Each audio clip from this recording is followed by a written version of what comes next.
Aksi heroik dilakukan penjaga keamanan lingkungan dan warga yang berhasil menangkap komplotan pencuri motor di Kebayoran Baru, Jakarta Selatan. Para pelaku yang hendak melarikan diri usai beraksi dikepung warga yang telah mengintainya.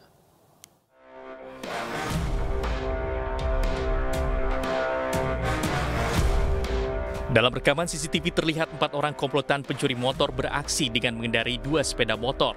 1 orang berperan sebagai eksekutor masuk ke dalam halaman rumah warga di Komplek RRI Jalan Antena 5 Radio Dalam Kebayoran Baru, Jakarta Selatan. Sementara 3 orang lainnya berperan mengawasi lokasi sekitar. Petugas keamanan lingkungan bersama warga yang sudah memantau gerak-gerik pelaku melalui CCTV langsung mengepung pelaku saat berusaha melarikan diri bersama hasil curiannya. Warga yang geram dengan aksi para pelaku langsung menghakimi komplotan pencuri. Ramdan, petugas keamanan lingkungan, mengatakan dirinya sempat curiga saat melihat CCTV ada 4 orang berboncengan dengan 2 sepeda motor berhenti di depan rumah warga dengan gerak-gerik yang mencurigakan. Ia pun langsung berkoordinasi dengan warga untuk menutup portal dan mengepung pelaku yang akan melarikan diri bersama hasil curiannya. Terus saya lihatin ada yang mencurigakan, orang ada berempat, cuman yang 1 masuk, yang 3 mondar-mandir doang. Terus kalau ada ibu-ibu ini dia naik proper naik motor gitu. Udah dari situ nggak enak. Udah tuh abang saya suruh tutup portal, siap-siap standby.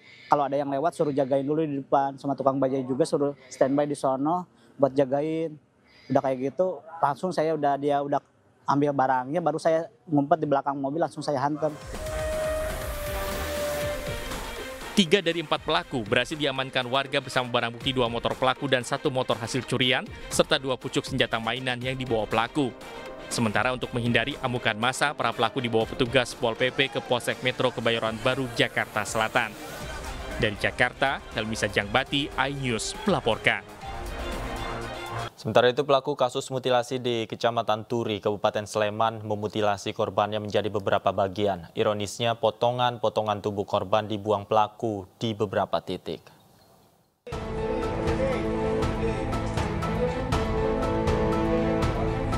Pelaku kasus mutilasi di Kecamatan Turi, Kabupaten Sleman, Daerah Istimewa Yogyakarta yang berjumlah 2 orang ini menghilangkan jejak dengan merebus potongan tangan dan kaki korban untuk menghilangkan sidik jari. Pelaku bahkan membuang dan mengubur potongan tubuh korban di sejumlah titik.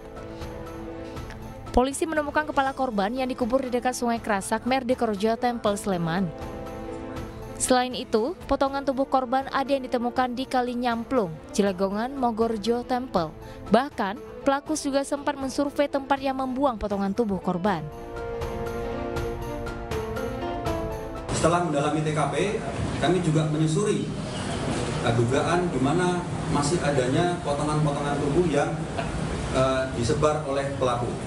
Di antaranya kami menyusur ke Sungai Krasak, itu kami menemukan potongan kepala, dan ini diduga adalah kepala korban. Kemudian di Jembatan Kalinyo, di Tempel Turi, kami menemukan tulang dan organ dalam. Kemudian di Kali Nyamplung, Jalan Magelang, ini tim menemukan daging dan organ dalam khusus serta pakaian dan sandal yang diduga milik korban. Kemudian selanjutnya di Sungai Ngelinting, Sedogan, ini ditemukan potongan daging. Dan selanjutnya ada barang-barang lain kita temukan di Jalan Magelang, Desa Ngebong, itu HP yang sudah kita teliti dan kita pastikan ini milik korban juga. Dari temuan-temuan potongan-potongan tadi, kami sudah akan memeriksakan ke DNA-nya untuk memastikan itu adalah potongan-potongan korban. Sebelumnya, kejadian pembunuhan dan mutilasi terjadi di sebuah rumah kos di Kelurahan Krapiak, Kecamatan Triharjo, Kabupaten Sleman, Daerah Istimewa Yogyakarta pada 11 Juli lalu. Sedangkan potongan tubuh korban ditemukan sehari setelah kejadian. Dari Sleman, Heru Trijoko, iNews melaporkan.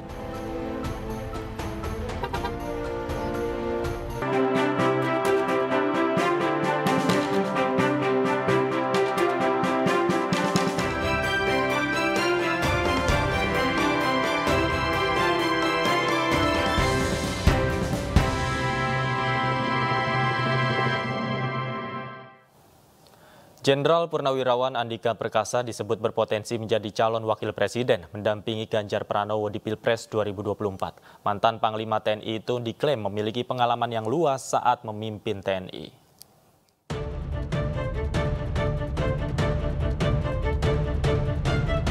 Panglima TNI periode 2021 hingga 2022, Jenderal Purnawirawan Andika Perkasa digadang-gadang berpotensi menjadi calon wakil presiden Ganjar Pranowo di Pilpres 2024. Hal itu disampaikan Sekjen PDI Perjuangan Hasto Kristianto usai menjadi pembicara di acara PDI Perjuangan di Jakarta. Menurut Hasto, Andika berpotensi jadi pendamping Ganjar karena Andika memiliki pengalaman yang luas. Kalau kita lihat nama-nama yang beredar, Ibu Mega kan belum memutuskan siapa yang akan mendampingi Pak Ganjar. Jadi antara sebagai tim ses, kemudian opsi-opsi sebagai bakal calon wakil presiden itu juga masih terbuka buat Pak Andika karena pengalaman yang luas. Menanggapi hal itu, Andika Perkasa mengaku siap jika dipercaya menjadi cawapres Ganjar Pranowo. Apalagi Andika dianggap telah memahami sosok Ganjar yang kini memimpin Jawa Tengah. Pak Andika tertarik nggak Pak untuk jadi cawapres Mas Ganjar, Pak? Saya siap, apapun yang ditugaskan saya siap, Mas. Jenderal Purnawirawan Andika Perkasa menjadi Panglima TNI selama 1 tahun sejak November 2021 hingga November 2022.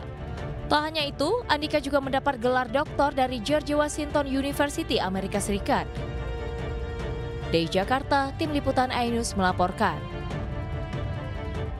Wali Kota Surakarta Gibran Rakabuming Raka siap berkeliling dan menjalani tugas pertamanya sebagai juru kampanye akhir pekan ini. Sebelumnya Presiden Jokowi akan menurunkan 7 orang, diantaranya menjadi pembicara dalam pelatihan juru kampanye untuk tim pemenangan Ganjar Pranowo pada pemilu 2024.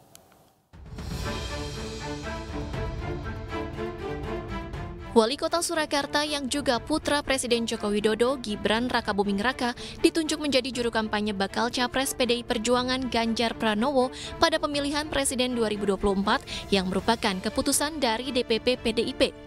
Nantinya, Gibran akan berkeliling mensosialisasikan Ganjar pada akhir pekan ini. Gibran pun siap menjalankan tugas tersebut. Kesiapan ini membuat tim pemenangan Ganjar makin semangat. Putra sulung Presiden Joko Widodo mengungkapkan bahwa wilayah tugasnya sebagai juru kampanye ada di luar kota Solo dan luar provinsi. Namun Gibran mengaku belum mendapatkan arahan daerah mana yang akan dikunjungi untuk berkampanye memenangkan Ganjar. Besok Sabtu saya udah mulai muter. Saya nunggu aja, tapi besok Sabtu udah ada. Ada instruksi khusus? Udah ada lokasinya ya, fleksibel aja. Yang penting tidak mengganggu jam kerja. Ya. Sebelumnya, Presiden Joko Widodo menyampaikan kepada Sekjen PDIP Hasto Kristianto akan menurunkan 7 orang diantaranya menjadi pembicara dalam pelatihan juru kampanye untuk pemilu 2024. Ini bagian dari 3 pilar partai, yaitu eksekutif partai yang nantinya dipersiapkan menjadi jurkamnas.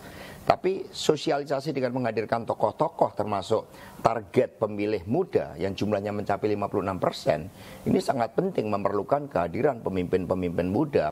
Sejumlah nama penting di antara tim 7 tersebut diantaranya mantan Panglima TNI Jenderal Purnawirawan Andika Perkasa, Ketua Kadin Arsyad Rashid, Ketua DPP PDI Perjuangan Puan Maharani, dan sejumlah elit perwakilan partai koalisi.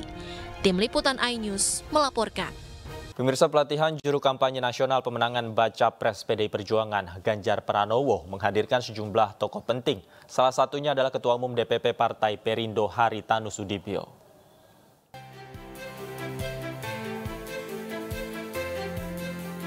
Di hari kedua pelatihan juru kampanye nasional, Ketua Umum Partai Perindo Haritanu Sudibyo mengajak para juru kampanye untuk lebih mengenal sosok Baca Pres PDI Perjuangan Ganjar Pranowo dari aspek proposition dan marketing value. Komponen ini dinilai penting untuk mengkampanyekan Baca Pres yang didukung Partai Perindo ini. Kalau mau jadi jurkam yang efektif harus memang paham dengan kekuatan kelebihan Pak Ganjar secara sendiri maupun relatif dibandingkan dengan calon yang lain. Juga kita harus tahu audiens kita siapa, karena kreativitas sangat tergantung dari siapa yang akan kita yakinkan. Harapan saya para jurkam ini bisa paham sehingga betul-betul memahami bagaimana cara meyakinkan publik ya, supaya mereka betul-betul yakin bahwa presiden yang ideal untuk Indonesia ke depan adalah Ganjar Pranowo. Acara yang dilaksanakan di gedung Ainus Tower Jakarta Pusat ini diikuti lebih dari 300 juru kampanye nasional dari PDI Perjuangan, Partai Perindo, Partai Hanura, dan Partai Persatuan Pembangunan. Dari Jakarta, Esra Ambarita, Fakih Satrio, iNews melaporkan.